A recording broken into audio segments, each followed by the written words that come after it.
Hello friends, আসসালামু আলাইকুম। Welcome to my YouTube channel Munni kitchen. আজকে তৈরি করব দেশি চিকেন কষা। একটা কড়াতে 100 গ্রাম সরিষার তেল দিয়ে দুটো তেজপাতা ও 5টা পেঁয়াজ কুচি দিয়ে দেব।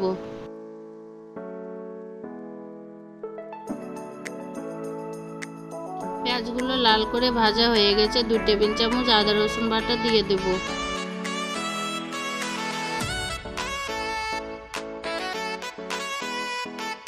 পেঁয়াজ মশলাটা ভালোভাবে কষানো হয়ে গেছে। এবার কিছু গুঁড়ো মশলা দিয়ে দেবো। 1 চা চামচ শুকনো লঙ্কা গুঁড়ো, 1 চা চামচ জিরে গুঁড়ো, 1 চা চামচ ধনে গুঁড়ো, 1 চা চামচ হলুদ, 1/2 চা চামচ চিকেন মশলা, 1 চা চামচ কাশ্মীরি লঙ্কা গুঁড়ো। সব মশলা কষানো হয়ে গেছে। দুটো টমেটো কুচি দিয়ে পরিমাণ মতো লবণ দিয়ে দেবো।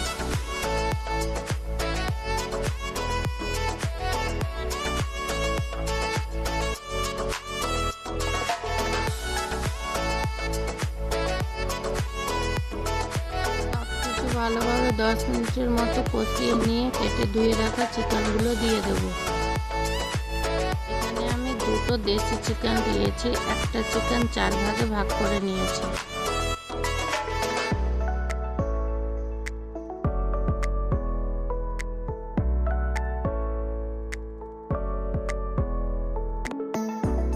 চিকেনগুলো ভালোভাবে কষিয়ে নেব জল শুকিয়ে যাওয়া পর্যন্ত।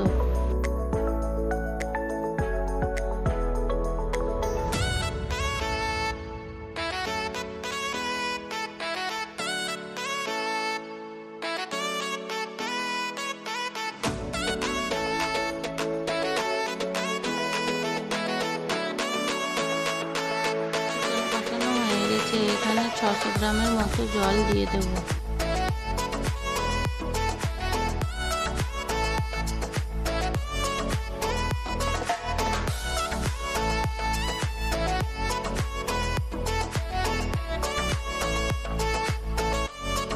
ঢাকনা দিয়ে ঢেকে চিকেনগুলো ভালোভাবে সিদ্ধ করে নেব। এবার 2 টেবিল চামচ কাজু বাদাম বাটা দিয়ে দেব, যাতে চিকেনের স্বাদটা আরও বেড়ে যাবে।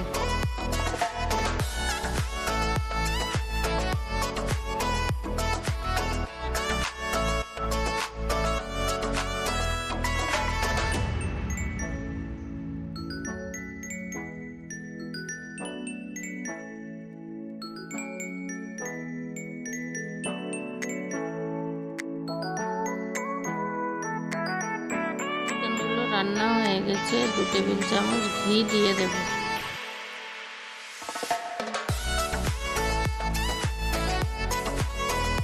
সবশেষে 1/2 চা চামচ গরম মশলা গুঁড়ো দিয়ে ভালোভাবে নেড়ে চেড়ে নামিয়ে নেব।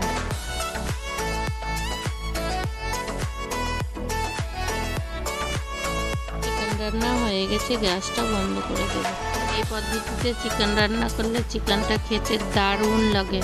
আমার রেসিপিগুলো ভালো লাগলে আমার চ্যানেলটা সাবস্ক্রাইব করে লাইক কমেন্ট শেয়ার করে দিবা।